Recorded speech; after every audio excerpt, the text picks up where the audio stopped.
Tuduhan ijazah palsu terus menjadi sorotan publik. Bahkan Ketua Umum PDI Perjuangan Megawati Soekarno Putri ikut bersuara dan menyindir Joko Widodo untuk menunjukkan ijazah aslinya. Penyelidikan polisi juga terus berlanjut.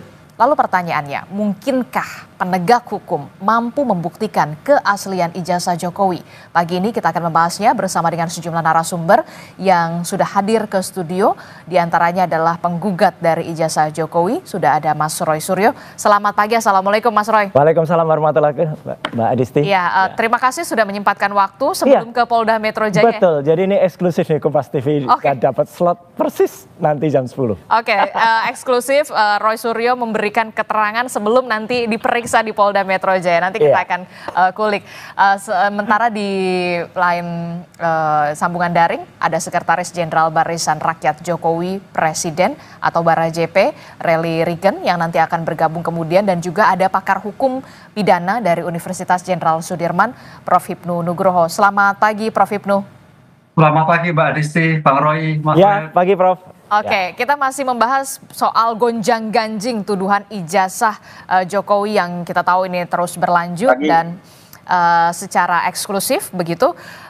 Mas Roy Suryo memberikan keterangannya sebelum nanti akan diperiksa di Polda Metro Jaya. Tapi saya akan tanyakan dulu, Mas Roy, Anda nanti akan diperiksa ini sebagai apa? Ataukah memang sebagai saksi, sebagai penggugat, atau sebagai pelapor, atau kemudian panggilan klarifikasi? Nah, jadi judulnya yang tepat adalah undangan klarifikasi. Undangan klarifikasi. Ya, jadi judulnya undangan, belum berupa panggilan. Saya kira ini trik baru ya dari kepolisian, tapi kita hormati sebagai warga negara yang baik, saya datang karena sifatnya undangan. Tapi memang yang unik di dalam undangan itu ada nama pelapornya, yaitu Joko Widodo.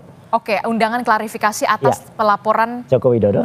Ya, tapi tidak ada nama terlapornya. Tidak ada nama terlapornya? Iya, jadi ini aneh juga gitu loh. Jadi ini mungkin perlu ya dicermati baik oleh Kompolnas maupun nanti oleh Komnas HAM bahkan gitu. Karena meskipun tidak ada nama terlapornya, beberapa kawan seperti kemarin ada Pak Rizal Fadilah, ada juga Bu Kurnia, dan nanti juga ada Bu Dr. Tifa, dan juga sebelumnya ada juga Mas Michael yang tadi ada VT-nya, itu diperiksa sampai jam 10 sampai jam 11 malam gitu loh.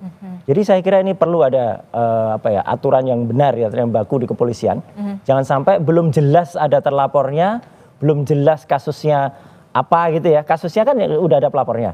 Tapi di situ bahkan ada lokus dan tempus yang disebutkan ya pada tanggal tertentu definitif. Tapi pertanyaannya muter sampai ke jagat muter sana, dan ini saya kira nggak betul ya. Saya kira Kompolnas dan juga mungkin Propam atau bahkan Komnas HAM belum mencermati, karena tidak boleh warga negara biasa yang belum jelas diadukannya terlapornya siapa kok dia diperiksa sampai tengah malam. Tapi kalau kemudian Anda menyatakan tidak ada nama terlapornya, berarti tidak ada nama Anda di kolom terlapornya. Tidak ada. Tapi Anda akan tetap memenuhi sebagai warga negara yang baik, dan nanti akan saya sampaikan saya sebagai apa. Kalau itu sebagai terlapor ya berhak saya untuk tidak kemudian meneruskan ya keterangan, atau selaku misalnya saksi, tapi saksi atas nama siapa?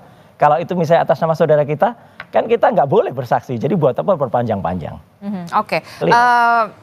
Tapi sebelumnya sudah adakah kemudian komunikasi dengan pihak kepolisian terkait dengan untuk menanyakan, loh kok ini tidak ada nama terlapornya? Nggak apa-apa, karena mereka mengatakan datang aja Pak. Oke, kalau datang ya saya datang ya sebagai warga, sekali lagi sebagai warga negara baik. Jadi supaya tidak ada kasihan kan kayak rekan Abraham Samad ya, sampai detik ini Mbak itu belum terima undangan baik melalui WA tapi sudah disebut mangkir.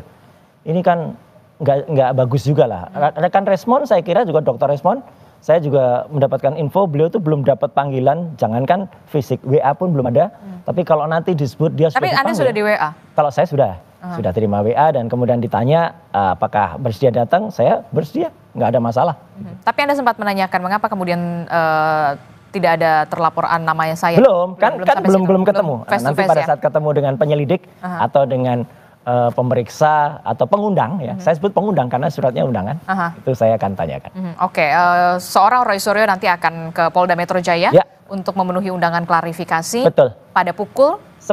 Pada pukul 10. Apakah nanti akan didampingi kuasa hukum, dan apa saja yang kemudian nanti akan dibawa atau sudah dipersiapkan? Itu hak dari siapapun yang diundang untuk didampingi, meskipun saya juga nanti menyerahkan ada beberapa kawan yang akan dampingi, monggo ya. Kalau persiapan ya saya nggak persiapan apa-apa, ya udah undangannya mana Ya udah itu aja yang dibawa. Nggak ada persiapan, ngapain harus persiapan? Ya gitu. Koordinasi dengan kuasa hukum atau didampingi kuasa hukum? Ya nanti akan kemarin dari teman-teman itu dari tim advokasi yang kemudian menyatakan untuk membela akademisi dan aktivis memang sudah menyatakan di bawah koordinasi Pak Petrus Celestinus dan juga di bawah koordinasi Pak Ahmad Kosinudin itu nanti juga akan mendampingi. Oke, saya ke Bang Rely dulu. Bang Rely, selamat pagi, sudah bergabung bersama kami, Bang Rely. Pagi. Oke, Bang Rely, tadi Anda sudah menyimak bagaimana keterangan dari Mas Roy Suryo yang nantinya akan memenuhi undangan klarifikasi. Sebagai Sekjen Barajp, respon Anda soal kasus ini seperti apa? Apakah nanti akan terus mengawal atau seperti apa? Ya, saya rasa kita udah sempat tahu ya proses hukum laporan ke Polda Metro Jaya sudah berjalan atau di Polres Jakarta Pusat. Itu kan penegak hukum sudah apa yang disampaikan oleh Bung Roy Suryo tadi sudah memanggil, tapi panggilan isinya itu kan prosedur. Saya rasa kalau kita sih kita serahkan saja ya kepada aparat penegak hukum. Nanti akan aparat penegak hukum kan akan melihat dari saksi-saksi ya, saksi terlapor atau saksi dari Pak Jokowi sendiri, bagaimana ijazah itu nanti akan ada forensik apa yang kemarin dijelaskan, dan ya ikuti aja prosedur hukumnya. Bagaimana ya kita serahkan kepada pihak kepolisian sekarang ini, dan untuk proses mengawalnya ya kita sama-sama lihat tidak ada desakan atau meminta lebih keras, tapi ya proses hukum kita telah limpahkan, diserahkan. Itu aja. Oke, jadi Barajp mengikuti saja, kita serahkan semuanya ke dalam proses hukum, begitu ya. Saya ke Prof Hipnu dulu. Prof Hipnu, kalau dari saya ini dulu deh, undangan klarifikasi ini kan agak sedikit berbeda karena bukan panggilan pemeriksaan, undangan klarifikasi. Bisa jelaskan kepada kami yang mungkin belum terlalu tahu paham hukum, undangan klarifikasi ini sifatnya seperti apa nantinya begitu ya. Dan tadi juga Mas Roy Suryo juga mengatakan tidak ada tulisan terlapor atas nama Roy Suryo dan segala macam, walaupun memang ini sebenarnya teknis, tapi seperti apa sebenarnya, Prof Hipnu? Mbak Adisti, jadi dalam hukum acara pidana itu namanya adalah pemeriksaan pendahuluan. Pemeriksaan pendahuluan. Iya, pemeriksaan pendahuluan. Pemeriksaan pendahuluan itu ada dua, ada di penyelidikan, ada di penyidikan. Oke. Nah, hari ini kalau bahasanya klarifikasi, tampaknya masih penyelidikan. Apa itu penyelidikan? Adalah tindakan penyelidik untuk mengetahui suatu peristiwa. Apakah ini peristiwa pidana atau tidak? Nah, itu. Kalau ini bukan peristiwa pidana, berarti selesai. Tapi kalau nanti peristiwa pidana naik, dipanggil menjadi saksi. Nah, itu sudah jelas nanti kalau sudah sidik, karena sidik itu adalah suatu peristiwa tindakan penyidik untuk mengumpulkan barang bukti guna menentukan tersangka. Jadi begitu sudah ada pemeriksaan, penggeledahan, kemudian barang bukti baru penentukan tersangka. Itu sudah penentuan panggilan sebagai saksi. Nah, sekarang tampaknya pandangan kami masih penyelidikan atas laporan seseorang. Sehingga peristiwa ini peristiwa pidana atau bukan peristiwa pidana, begitu. Oke, jadi memang ini adalah pemeriksaan pendahuluan. Tapi kemudian di sana tertera jelas pelapornya Joko Widodo, kemudian terlapornya masih kosong. Nah, ini gimana nih secara technically? Iya, kalau pelapor kan siapa saja bisa melaporkan. Tapi dalam konteks pelapor ini kan penyidik yang tahu apakah ini peristiwa pidana atau bukan. Nah, ini klarifikasi. Jadi kalau seandainya misalkan nanti hasil klarifikasi, oh ini tidak ada peristiwa pidana, sampaikan pada pelapor ini bukan tidak pidana ini, nah gitu. Atau nanti kalau sudah masuk, ini ada bukti-bukti terkait dengan apa yang dilaporkan, ya berarti masuk meningkat menjadi penyidikan. Nah disitulah nanti kalau kita mendengar istilah sprindik. Nah di dalam sprindik itu ditentukan siapa saja yang sebagai terlapor. Oke, biasanya untuk pemeriksaan pendahuluan ini dari pandangan Anda begitu kan, apa saja yang kemudian nanti menjadi objek begitu ya, walaupun tidak secara terperinci, tapi kita tahu secara garis besar juga kan seiring berjalan juga polisi juga lagi menunggu hasil laboratorium forensik atau lab 4 begitu untuk ada pembanding ijazah-ijazah teman Jokowi, kemudian juga rekan dari Jokowi di UGM. Nah, Anda melihatnya seperti apa? Langkah ini memang untuk mempercepat pemeriksaan atau undangan klarifikasi terhadap sejumlah orang atau seperti apa? Ya, karena ini ada laporan dari masyarakat, maka penyidik harus merespon sejauh mana laporan itu mempunyai kualifikasi delik atau bukan. Tadi itu kan. Nah, sekarang nanti lanjut kedua, yang dilaporkan itu objeknya apa? Nah, itu. Kalau objeknya itu adalah misalkan ijazah, ya mau tidak mau menurut kami menunggu dulu terhadap hasil pemeriksaan forensik. Kalau hasilnya nanti tidak identik, berarti begini. Kalau identik, berarti begini. Ini itu yang saya kira runtut gitu, Mbak. Jadi jangan sampai hal ini menjadikan melompat. Itu melompat, tapi saya tidak tahu dugaan laporannya apa saja, apakah hanya terhadap itu ataukah yang lain, saya tidak tahu. Lah, idealnya kalau suatu pemeriksaan itu apalagi ada perkara pidana, ada perkara perdata yang diajukan, ini runtut, karena runtut itu akan menjadikan bukti yang solid, yang jelas di antara saling membuktikan di dalam suatu peradilan yang ada. Jadi tidak saling lompat gitu loh. Ini yang menurut kami seperti itu. Oke, jadi dilihat runutannya begitu ya. Iya. Oke, saya ke Mas Relly. Mas Relly, beberapa kemarin kita sudah melihat pernyataan dari Ketua Umum PDI Perjuangan begitu soal walaupun tidak menyebut secara spesifik soal nama, tapi soal ijazah begitu, tunjukkan saja ijazahnya begitu ya. Anda melihat bagaimana respon dari Barajp sendiri? Ya, terkait pernyataan Bu Mega itu adalah hak beliau ya untuk menyampaikan apa yang menjadi keinginan beliau.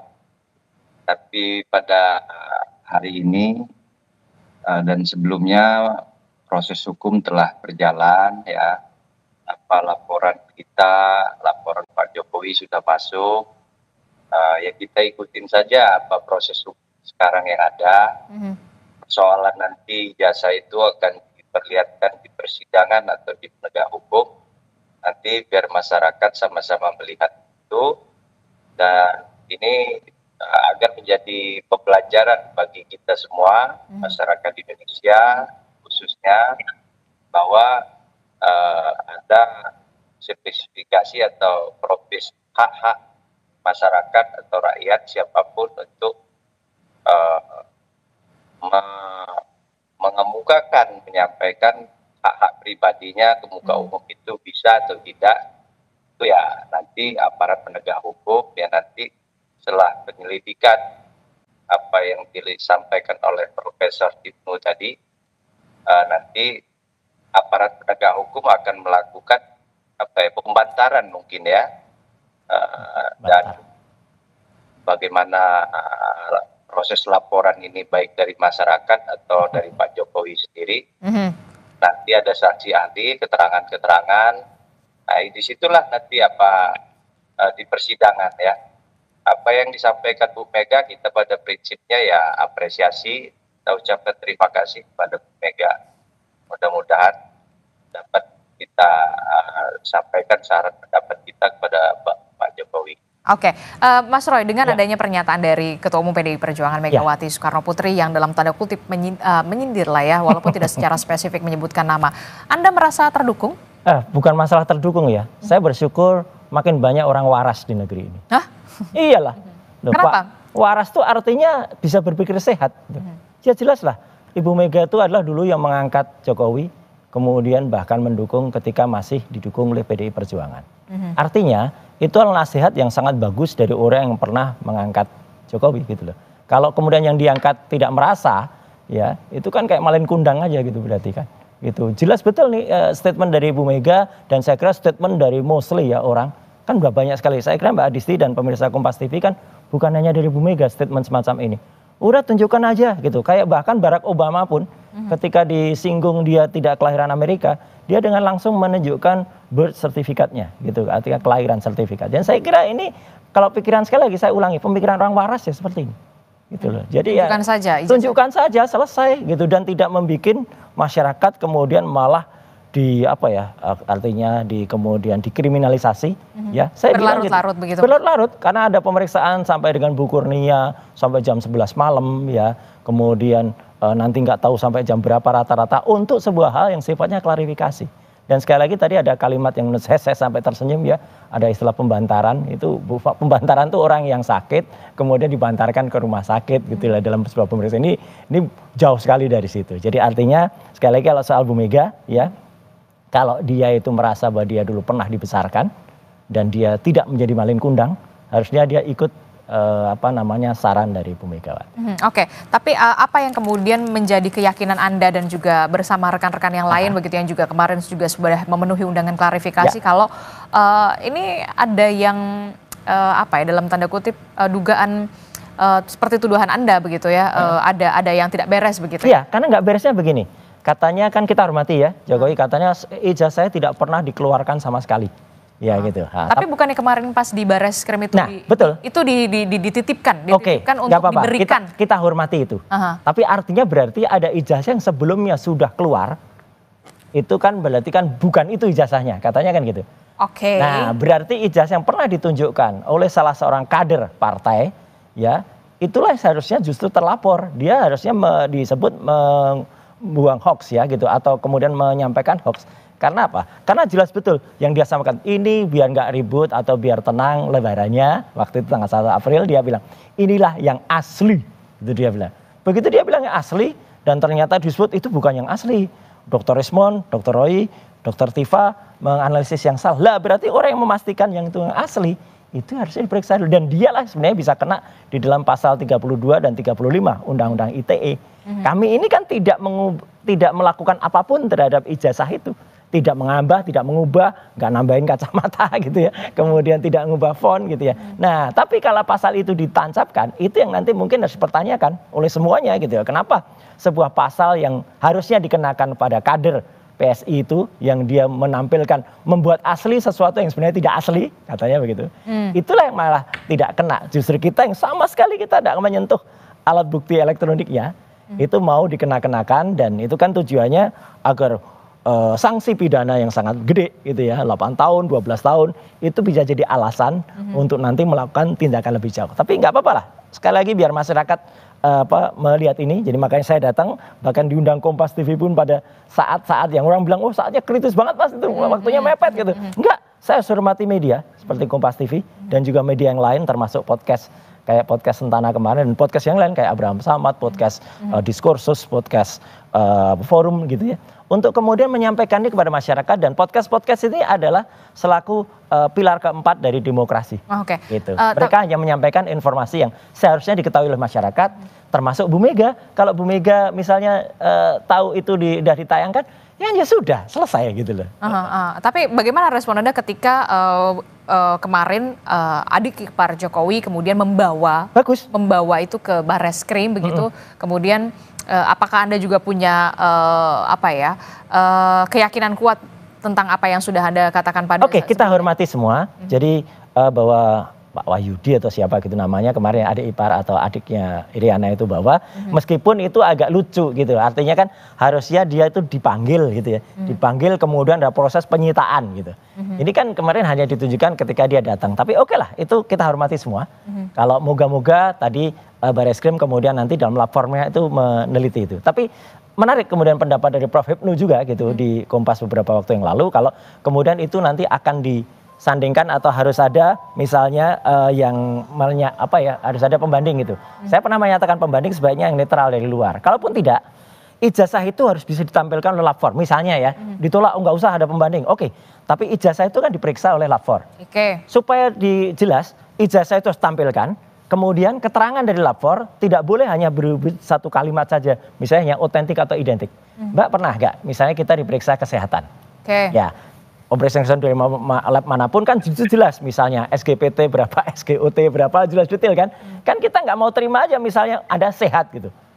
Sehatnya kenapa? Gitu, atau Anda kurang sehat. Nah, situ jadi nanti terperinci. Harus terperinci kertasnya terbuat apa, nanti hasil carbon datingnya kayak apa, tinta setidaknya ada 5 tinta di situ. tinta pertama itu tinta cetaknya menuliskan ijazah, kemudian telah diberikan bla bla bla bla, kemudian nama cetak itu. Kemudian tinta yang kedua itu tinta nuliskan nama, ya, oleh si penulis nama. Itu juga tintanya beda. Tinta ketiga itu adalah tinta tanda tangan tanda tangan rektor dan juga tanda tangan dekan. Itu tintanya pasti lain-lain. Tinta yang keempat, tinta yang kemudian untuk logo UGM yang sifatnya itu adalah warnanya emas gitu ya. Nah, tinta selanjutnya adalah tinta berupa cap dari fakultas yang ada.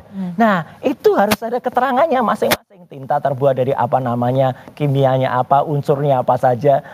Kalau tidak serinci itu, ya, kalau kemudian tidak ada pembanding, ya, masyarakat akan menilai ini pemeriksaan lab 4 kok kayak gini gitu, kok abal-abal gitu loh. Tapi kalau itu ada, saya hormati lab 4, ya gitu, dan biarkan itu akan menjadi diskursus di masyarakat. Oke, baik. Secara terperinci harus benar-benar secara transparan, detail begitu ya, disampaikan kepada masyarakat. Tapi kemudian yang jadi pertanyaan Prof. Hipnu, kasus semacam ini bagaimana sebenarnya nanti mekanismenya begitu? Apakah dimungkinkan apa yang disampaikan oleh seorang Roy Suryo, pihak kepolisian akan secara detail begitu ada pembandingnya begitu, menyampaikan soal bagaimana hasilnya, tidak hanya otentik atau tidak otentik begitu ya, tapi juga secara terperinci dijelaskan kepada publik secara gamblang begitu, jadi kemudian tidak berlanjut dan tidak berlarut-larut. Mungkinkah demikian bisa nanti akan dilakukan oleh polisi? Tapi jangan dijawab dulu Mas Hipnu, kita akan kembali usai jeda dan temukan jawabannya sesaat lagi.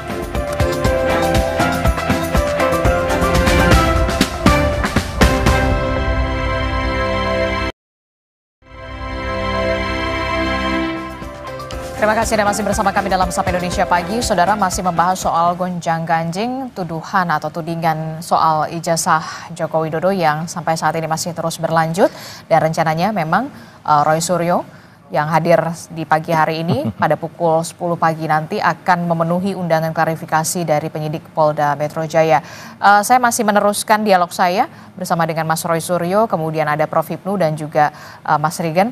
Saya ke Prof. Hipnu dulu. Prof. Hipnu, setelah mendengar penjelasan dari Mas Roy, untuk sebenarnya permasalahan ini baru pertama kali terjadi besar di Indonesia atau kemudian sebelumnya sudah pernah ada case semacam ini, dan nanti akan seperti apa? Mungkin nggak kemudian pihak kepolisian begitu ya, polisi menyampaikan secara gamblang dan secara terperinci detail hasil laboratorium forensik, ataukah cuma nantinya hanya otentik atau tidak otentik? Akan seperti apa nanti mekanismenya untuk bisa transparan? Itu Mbak. Betul, jadi memang dugaan itu kan 263. Jadi 263 itu ada dua norma, membuat surat palsu atau memalsukan surat. Gitu. Kalau membuat surat palsu itu dari tidak ada menjadi ada. Tapi kalau memalsukan surat itu adalah ada poin-poin yang dipalsukan. Misalkan tadi memang betul, misalkan nanti dalam suatu ijazah itu kan ada kop suratnya, ada tanda tangannya, ada jenis tintanya, ada jenis nomornya, dan sebagainya. Itu akan dilihat semua. Mana titik-titik yang palsu, tidak identik, istilahnya tidak identik. Nah, itu yang terkait dengan memalsukan surat, bukan membuat surat palsu. Kalau membuat surat palsu, kayaknya kemarin UGM sudah menjelaskan, kan itu. Wah, ini ada dan sebagainya. Nah, sekarang terminologi yang kedua, memasukkan surat. Nah, dalam kasus seperti ini banyak Mbak, tapi pelakunya adalah orang-orang biasa. Gitu. Orang-orang biasa terkait dengan surat, dengan akta otentik, kan gitu, dengan sertifikat, kan banyak itu Mbak sekarang abal-abal itu kan. Nah, tapi ini permasalahannya adalah Pak Jokowi, mantan presiden. Ini yang jadi problem kan seperti ini. Kan, mendapatkan atensi seluruh Indonesia. Iya, kan ini suatu luar biasa. Belum bicara nanti dampaknya, belum kita bicara integritasnya, belum kita bicara banyak sekali kaitannya dengan permasalahan-permasalahan yang kehidupan berbangsa dan bernegara ini. Inilah yang saya kira menjadikan problem besar. Memang betul tidak semudah, ini mudah, tapi dampaknya luar biasa. Itu yang menyangkut subjek hukumnya. Kalau yang biasa, subjek hukumnya biasa, antar orang, memasukkan sertifikat, memasukkan tentang keterangan-keterangan yang lain itu banyak terjadi, dan itu bisa diuji semua di lab 4 kan itu. Nah, pertanyaannya memang betul, jadi karena ini menyangkut masalah suatu orang besar, dan ya mudah-mudahan nanti Baris Krim bisa menjelaskan secara detail. Dan ini saya kira Bang Roy nanti bisa menanyakan kembali kenapa seperti ini, angkanya seperti ini kan itu. Ya. Karena dalam putusan Mahkamah Konstitusi itu memang setiap saksi, tapi di persidangan ya nanti ya, setiap saksi yang diminta baik oleh penuntut umum, baik oleh penasihat hukum, hakim wajib memanggilnya untuk bisa menjelaskan dari kalimat-kalimat yang sedang diperiksa. Ini yang saya kira objektivitasnya nanti ke sana. Mudah-mudahan nanti objektif sehingga menjadi terang benderang permasalahan seperti ini gitu, Mbak. Atau kemudian dengan kata lain begini, membuka forum begitu ya, ketika ada Mas Roy Suryo, kemudian ada Pak Jokowi dan juga beberapa ahli, mungkin tidak masuk sampai ke ranah pengadilan begitu, cukup sampai di pembuktian, klarifikasi lah ibaratnya, mungkin nggak semacam itu, atau kemudian ada hal yang lain begitu untuk treatment untuk yang ini gitu loh, secara hukum. Iya, kalau sekarang itu penegak hukum kan mencoba alternatif penyelesaian yang tepat, cepat. Dan gitu kan, tepat dan cepat. Nah, oleh karena itu seperti sampaikan Pak Bu Megawati, kalau sudah disahkan semua lihat sudah selesai, kan gitu kan. Saya kira ini buktinya ke sana. Jadi kalau sudah diserahkan, kemudian semua pihak melihat dari pihak-pihak yang terkait tergugat sudah clear lah, sudah asli. Kenapa mesti sampai pada suatu tindakan yang lain? Ini yang kira suatu yang gampang, tapi karena menyangkut subjek orang besar yang menjadikan seperti ini. Apalagi memang kemarin tidak segera disampaikan. Lupa kalau segera disampaikan mungkin tidak sampai berkepanjangan seperti ini. Gitu, Mbak. Oke, jadi sebenarnya bisa lebih cepat begitu ketika bisa segera disampaikan gitu, biar bisa tidak berlarut-larut begitu ya. Betul, sampai Bu Megawati seperti jelas itu sudah masa sepele ke seperti itu, tapi luar biasa. Ini kalau sampai terjadi seperti itu, Mbak. Karena orang besar ini. Saya meminta respon dari Bara JP dulu deh. Gimana ini sebenarnya kan sesimpel itu aja gitu, ditunjukkan tidak sampai berlarut-larut begitu, tidak memakan waktu, ditunjukkan saja, diperlihatkan kalau memang benar, kebenaran itu memang nyata adanya begitu. Respon Bara JP. Ya, sebetulnya kan ini sudah lama ya apa yang disampaikan oleh tadi.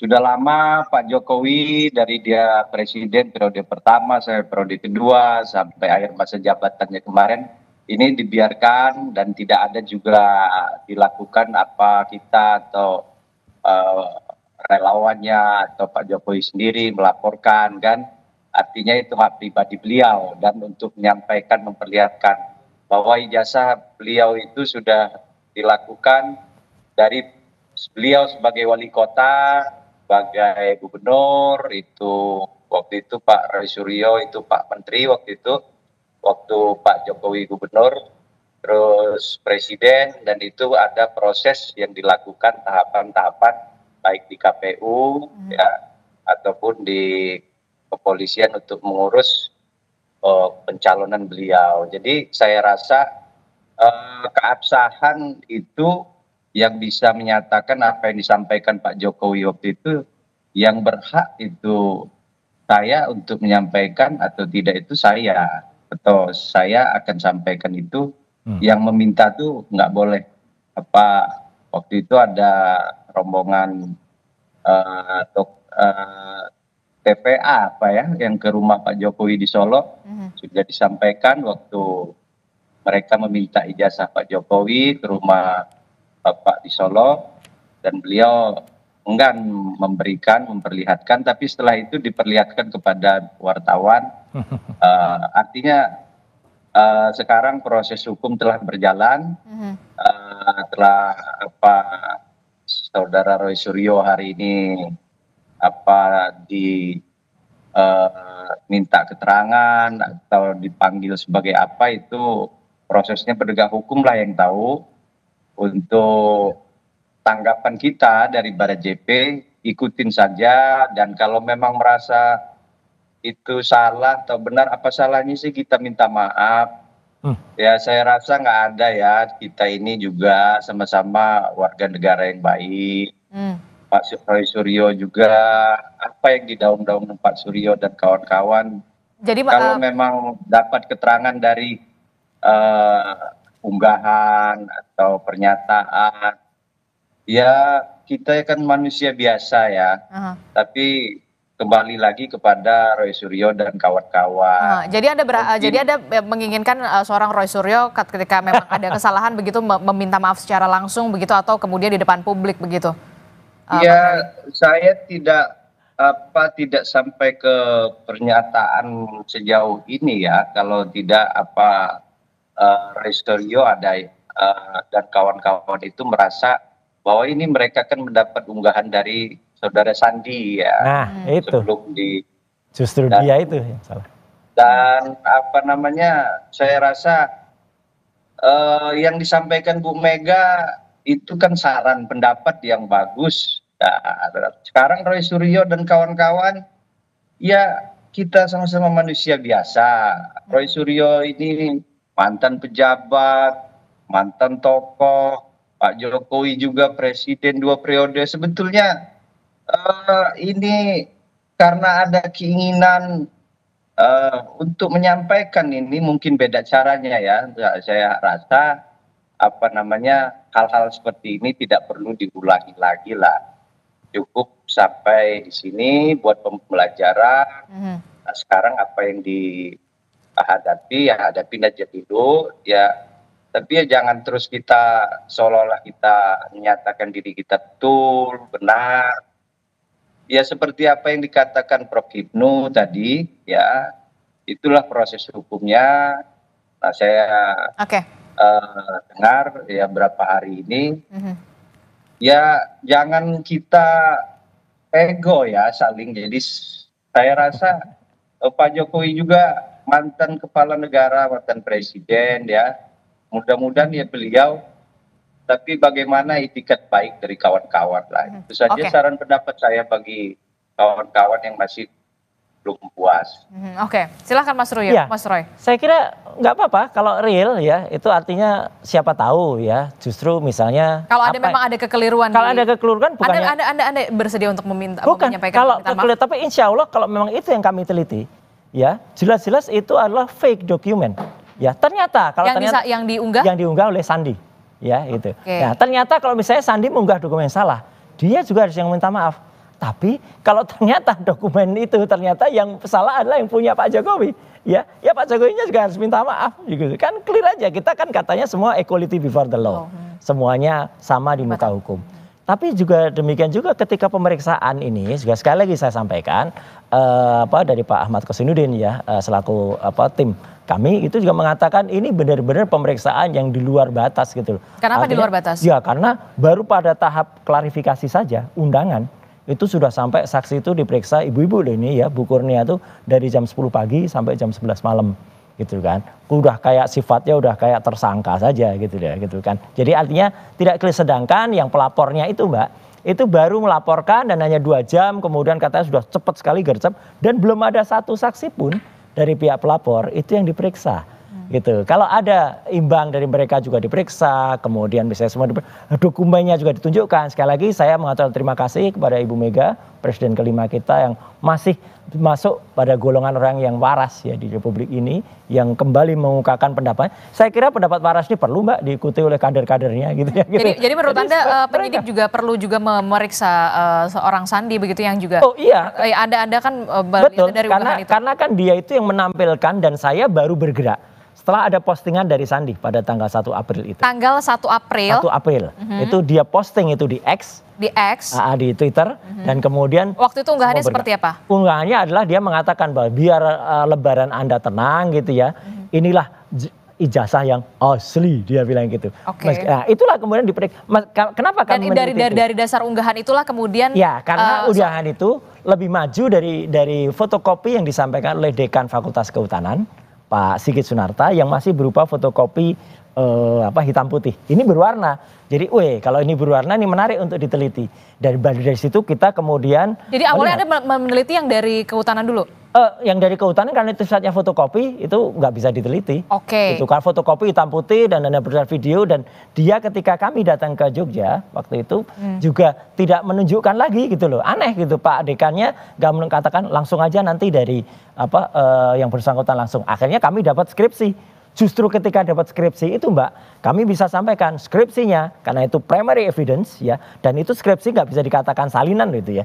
Itu skripsi resmi yang disimpan di Universitas Gadjah Mada. Disampaikan oleh siapa waktu itu? Disampaikan oleh wakil rektor. Kepada Anda? Iya, dan saya Dr. Resmond, dan itu kita periksa dan disitulah kita menemukan banyak sekali kejanggalannya, tidak ada lembar pengesahan, tidak ada nama Kas Mujur dan sebagainya, dan satu kesimpulannya Mbak, sepele saja. Tidak ada nama tidak ada nama dosen pembimbingnya, nggak ada. Pak Kas Mujur nggak ada. Di lembar? Di lembar di dalam skripsi itu. Kan aneh gitu. Yang namanya dosen pembimbing, meskipun itu bukan dosen pembimbing akademik ya, misalnya ya, meskipun itu dosen pembimbing skripsi, meskipun sekarang ada juga kayaknya ada sinkronisasi, tadinya dosen skripsi lo ya, terus sekarang dikoreksi jadi oke lah, tapi tidak ada lembar pengujian. Dan kesimpulannya kita jelas, kalau dari sebuah telur yang busuk, anggap aja skripsi ini busuk, tidak mungkin menghasilkan hewan atau ayam yang bagus. Jadi nggak mungkin ada ijazah yang bagus, ijazah yang benar kalau dari skripsinya seperti ini. Kalau nanti misalnya ijazahnya itu dinyatakan otentik gitu, atau misalnya dia asli gitu ya, skripsinya kayak gini kok bisa ijazah asli? Biar masyarakat yang menilai. Apa langkah yang akan Anda lakukan selanjutnya? Ketika memang nanti memang pihak kepolisian mengatakan ini otentik. Kalau otentik kita lihat dulu keterangannya. Saya tadi sampaikan kan, detailnya seperti apa. Kalau ternyata polisi juga tidak menampilkan ijazah yang asli menurut itu kan masyarakat juga bisa nilai nanti. Oh asli, sama nggak yang diposting? Ternyata kalau sama, ya berarti kami juga menganalisis subjek yang sama gitu. Tapi kalau ternyata itu beda, nah ini masuk ke pasal 32 atau 35, ada seseorang yang namanya Sandi itu ya, itu yang kemudian sempat memposting sesuatu yang dianggap asli padahal tidak asli. Masuklah itu, harusnya dia yang kena pasal 32 dan 35 Undang-Undang ITE. Oh, gimana Prof Hipnu? Ya. Anda melihatnya dengan penjelasan ini agak sedikit kompleks ya? Betul Mbak. Jadi apa yang disampaikan Bang Suryo, ini penyidik harus hati-hati. Ya. Jangan sampai istilahnya ada kesesatan objek. Sip. Oke. Mistake, kesesatan objek. Jadi objek yang diperiksa itu objek yang keliru misalkan gitu loh. Ya. Bukan yang asli, ya ini terjadi kesesatan. Nah oleh karena itu memang harus jeli nih. Sebetulnya yang dikaji itu yang mana? Karena dalam ilmu hukum itu harus bisa kesesatan tentang objek, kesesatan tentang orang. Orangnya keliru misalkan, namanya sama. Persona. Berbeda. Tapi juga demikian juga ini kesesatan objek menurut saya. Ada mistake yang diunggah ternyata tidak betul. Yang betul adalah yang dibawa Jokowi. Nah ini problem besar nanti. Makanya saya kira nanti penyidik juga harus hati-hati. Sebetulnya yang jadi problem itu yang dibawa Pak Jokowi, apa yang diunggah. Yang diunggah betul tidak. Kalau itu analisnya ke sana berarti selama ini ada mistake, kesesatan tentang objek dalam suatu penyelesaian perkara. Oke, dan nanti akan seperti apa ujungnya ketika siapa yang mengunggah tadi, yang di objek tadi, objek yang dikaji oleh masyarakat tadi, Mbak, itu ternyata objek yang keliru misalkan seperti itu nggak bisa dijadikan sebagai alasan. Jadi yang jadikan objek yang sekarang diuji lab itu yang asli. Ya. Sejauh mana keaslian lagi yang dipertanyakan Bang Roy kan seperti itu. Ya. Ini saya kira penyidik harus catatan tertentu, ini tidak menjadi suatu problem di persidangan yang berlari-lari lagi karena dua objek yang berbeda dalam objek asli dan objek yang unggahan. Kan itu, mana yang primer, mana yang sekunder. Yang primernya kan di bawah, yang sekundernya ini yang jadi perdebatan terus mengalir terus gitu Pak. Ini yang saya kira harus hati-hati dalam menilai ini, jangan sampai nanti terjadi obskur dalam suatu pemeriksaan perkara. Dimungkinkan nanti akan ada membuka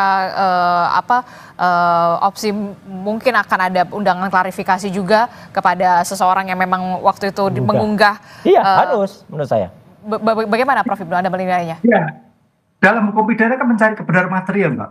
Kebenaran sebenar-benarnya. Sehingga semua yang mengetahui keadaan terkait dengan dugaan ijazah, semua harus dipanggil diklarifikasi. Gitu. Oke. Terakhir saya mau apa yang harus dilakukan oleh polisi? Jangan sampai kemudian ini berlarut-larut, termasuk juga soal kehati-hatian, Prof Hipnu. Ya, ada dua dimensi ya terkait dengan tadi Bang Fel menyatakan kan delik aduan. Siapa tahu ini selesai kan itu, bahwa ternyata apa yang dilakukan keliru. Boleh itu clear karena namanya delik aduan sampaikan Pak Jokowi itu kan delik yang diteruskan atau tidak tergantung pada pengadu. Oke. Itu yang pertama. Tapi kalau delik terkait dengan laporan ini menguji tentang ijazah asli ya berjalan. Berjalan karena itu laporan masyarakat yang merupakan delik umum. Delik umum itu tanpa ada pencabutan terus berjalan untuk menguji keabsahan. Tapi dari diskusi hari ini saya melihat ada dua sumber pokok, mana yang asli, mana yang tidak, yang jadi subjek pembicaraan yang mana. Ya. Ini yang saya kira harus sinkronkan, sehingga harus teliti betul siapa yang sebetulnya bertanggung jawab atas kasus ini, menjadikan suatu perdebatan panjang. Oke, terakhir untuk Bang Rally. Ya. Bagaimana? Ya, kita apa tadi yang disampaikan oleh Prof. Hipno, apa ya saran dan pendapat hukum beliau itu sudah dikemukakan bahwa aparat penegak hukum itu adalah proses yang harus dilakukan oleh aparat penegak hukum, dan untuk kawan-kawan ya Roy Suryo dan kawan-kawan ya ikutin aja proses hukumnya, yaitu aparat penegak hukum.